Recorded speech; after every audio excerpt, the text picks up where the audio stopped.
Katie Seagal is back as Louise on the Connors, but has some trouble readjusting to life back in Lanford. Let's talk about hiding in and moving out.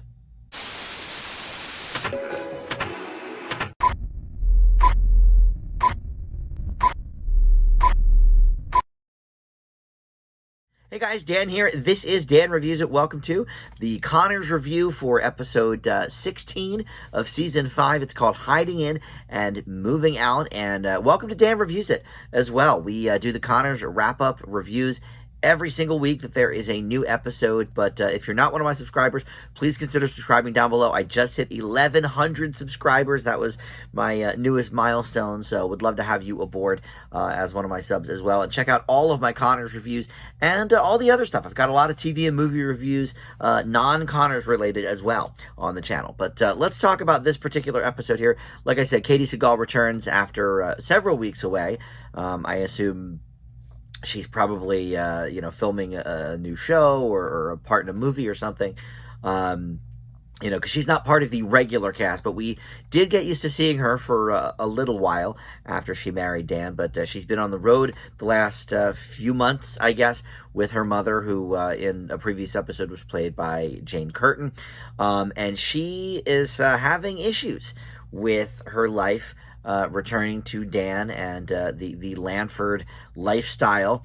So that is one of the storylines, and then we've got another one with Harris, which continued the pregnancy storyline from last week with her. But before we even launch into the sort of topics in the episodes, we saw Mary for a scene in this episode. Jaden Ray, she's in like 2 to 3 episodes a season, and I always say, well, Mary wasn't in it again. No, she actually was this time. I think it was at one of the opening scenes, but I just remember thinking, oh my God, it's Mary. What is this craziness?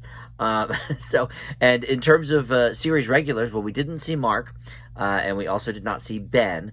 Both of those absent from this episode. And we didn't see Beverly Rose either. She's not, a regular cast member, but she's been in most of the episodes this season, although I don't think we saw her last week either, come to think of it. But in any event, it was a Jaden Ray episode. That's wild enough. But anyway, all right, so hiding in and moving out. The hiding in portion is about Louise. So let's stick there. So basically, she comes back and is like, hey, Dan, let's just spend a day in bed and, sort of hide out from the rest of the world. And at that point, Harris had moved out, so everybody was out of the house. It was just the two of them at this point. At the very beginning of the episode, Harris is moving her stuff out. So it's just Louise and Dan, and, after about a day and a half, Dan's like, hey, what are we doing here?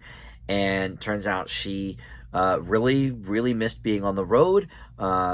She didn't really mention, anything too much about her mom, but her mom did ask her at one point, as they were on the road, what is back for you in Lanford? And she said, Dan, and then she couldn't come up with anything else. So she is kind of depressed, I think.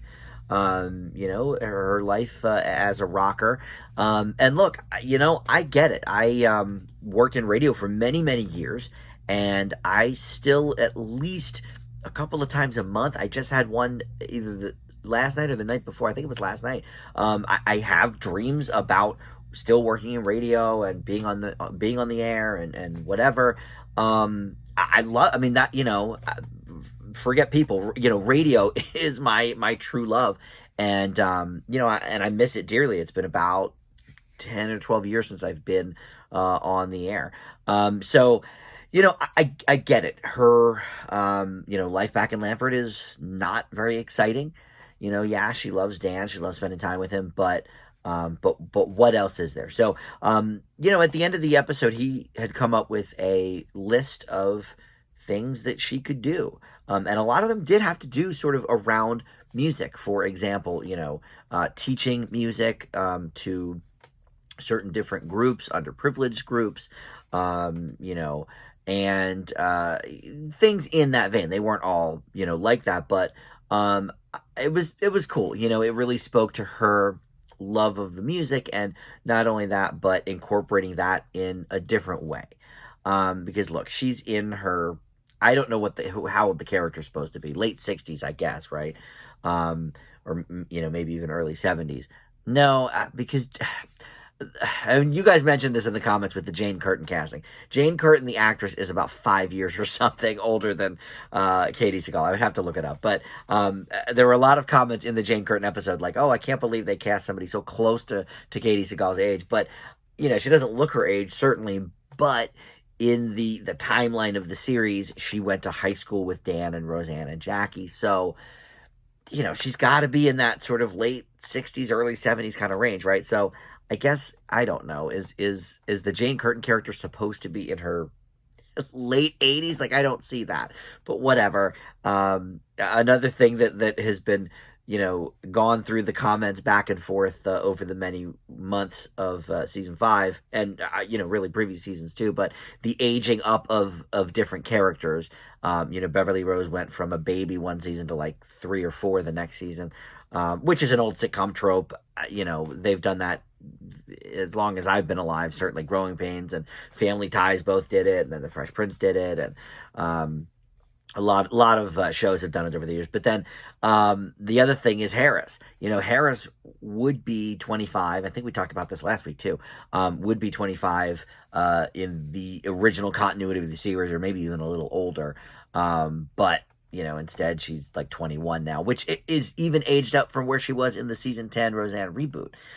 Anyway, it gets too convoluted. We're not going to go there again right now. But in any event, I don't know how old Katie Seagal is supposed to be in the show. But the point is, unless you are actually the Rolling Stones or Paul McCartney or something, that this is making you millions and millions and millions of dollars a year.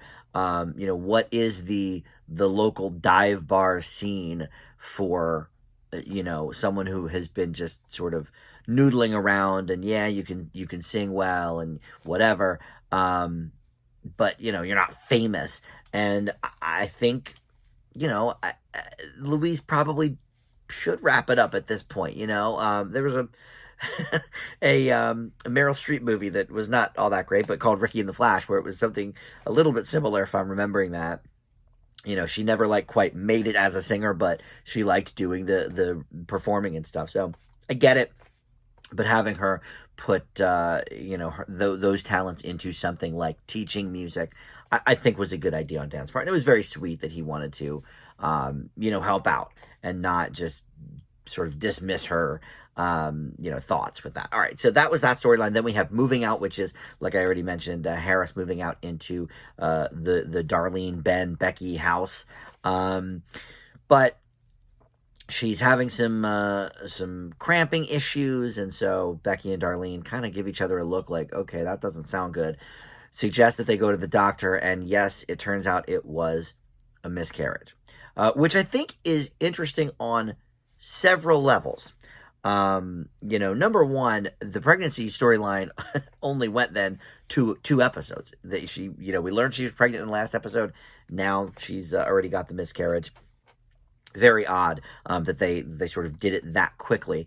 But and we'll get into the specifics of the plot line, but it strikes me as very interesting just in the, as a TV sort of historian that I think of myself as.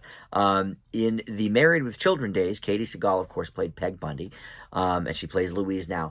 Peg was pregnant in one season of Married with Children, and they were going to have another baby, but the actress, Katie Seagal, had a miscarriage. And so they decided to sort of play off that it was all a dream and we're not going to have a baby now because, everybody sort of thought, I don't know if she was involved in this input, if the writers were just like, look, this is better this way, whatever. But mentally, they didn't want her to go through the character having a baby when she had lost her own baby. So I don't know, if Katie Seagal had any input in this particular episode or whatever. And certainly she's very, very, very, very, very, very far from the only woman to have a miscarriage. It's quite common. But it did make me sort of think of that just in my TV history brain, sort of making that connection. But in any event, bold choice. We really don't get a lot of miscarriage storylines on, like a non-hospital type show. And maybe dramas do it, I'm sure probably something like This Is Us has done it or whatever. But on a sitcom, and even one that deals with a lot of pretty dramatic stuff on the regular, it was still a pretty bold choice. In one respect, um, again, it seemed a little sudden since we just learned about the pregnancy last week, so a little bit of like plot line whiplash here. But look, she got impregnated by this guy that she's not even with anymore, and she doesn't talk to, and so that was sort of a heavy factor last week in the episode, and a lot of the people in the show came to her and gave different advice and whatever. She decided to keep it. But signals got a little bit crossed here with this miscarriage because she sort of misconstrued Darlene and her way of, talking about the miscarriage, in thinking that, oh, well, you must be really happy because you didn't want this baby anyway, and this and that. Which I didn't love for the Harris character. I think a lot of people have come around on her character in the last season or two, and, her storming out of the house and misunderstanding, I think, what some of the intentions were of the people around her, and just basically treating her mom like garbage. To me, it brought me back to like 4 years ago Harris, when she wanted to move out on her own and this and that. So I don't love that. I understand they wanted to do it for the plot devices. Basically, she moves back in to Dan and Louise's house, and Darlene sort of wants to give her a peace offering of mac and cheese, and Dan gives her advice to just kind of sit there and not talk and just be there for Harris. And so, they had a little bit of a nice moment, and Darlene was like, look, I would not ever wish, that this would have happened to you, and wish that you were going through this. Never. And don't forget that was going to be my granddaughter or grandchild. We of course didn't know the gender yet, but in any way, so they had a nice talk. But overall, this was kind of just a middling episode for me, I have to say. I can appreciate both the storylines, and it's interesting. They both sort of involve, very strong women going through something that, is very tumultuous, and that, they have no control over. Harris loses a baby. Louise is going through some sort of, depressive phase, I think. It's pretty safe to say. So interesting that those two storylines kind of, dovetailed nicely. So I can appreciate that. But I didn't get a ton of laughs from this episode, and I feel like I was the only one, because the studio audience, every line was a laugh line in a couple of different scenes, and it was like, okay, you guys, like, let the people, talk. And I hate when shows do that. I think, that is part of the reason that sort of sitcoms with laugh tracks or live studio audiences have been dwindling the last 10 or 15 years. It's like, it just gets to be too much. Every line can't be a punchline. Right. So, in the opening scene, and there was one other scene in this, I was just like, all right, enough with the laughter. And I know it's not canned laughter. It's a live studio audience. I get it. But it put me off a little bit, with that. But just overall, to me, there weren't a ton of laughs here. I think the best line went to Jackie. She had said, oh, well, if it helps, this and that and the other thing. And Darlene's like, that doesn't help at all. And Jackie's like, well, yeah, that's why I said if it helps. Her line read on that was great, of course. But in terms of the episode's MVP, I don't know. I feel like John Goodman gets it again as Dan Connor, because, like usual, he sort of is involved with both storylines and gives advice and help to both the people in question, and we love that. So I got to give him the MVP. But after a string of really really good episodes, like the best episodes of the season, A's, A minuses, this is definitely a step down for me. But I can appreciate what they did with the miscarriage storyline, especially after sort of debating abortion a little bit last week in the episode. So certainly tackling some topics that are important. But yeah, for me, it just didn't quite gel as much as those last couple episodes. So I'm going to leave Hiding In and Moving Out with a B. All right, next week there is another new episode. I think that's going to be our last one for a few weeks. We'll take a little reprieve, but there's still, I think, 6 episodes left, if I'm counting correctly, because we are supposed to be getting 22 episodes this season. And by the way, if you enjoy the rest of the Wednesday night lineup on ABC, a couple of things to tell you about. Check out my review for the new series Not Dead Yet. In fact, I'll put the link to that in the description below. And you can see my thoughts on that. But if you are a fan of the Goldbergs, which I stopped watching a few years ago, but I used to love it, and I'm from right outside Philadelphia as well, so it speaks to me personally, and I grew up in the 80s. But that has been announced. This will be the final season for that show, which I think is just fine. It's gone on a few years too long, I think, anyway. But if you are a fan of Goldbergs, that's only going to have, I guess, about 5 or 6 episodes. And I'm not sure if they knew ahead of time that this would be the final season. I don't know if the season finale is going to serve as a proper series finale or not. But figured I'd let y'all know that if you are on to the ABC Wednesday night lineup. So, all right. Anyway, next week we'll be back with another Connors episode review. And in the meantime, check out the other stuff on my channel. Don't forget to subscribe below there. And we'll see y'all next time on Dan Reviews It. Bye.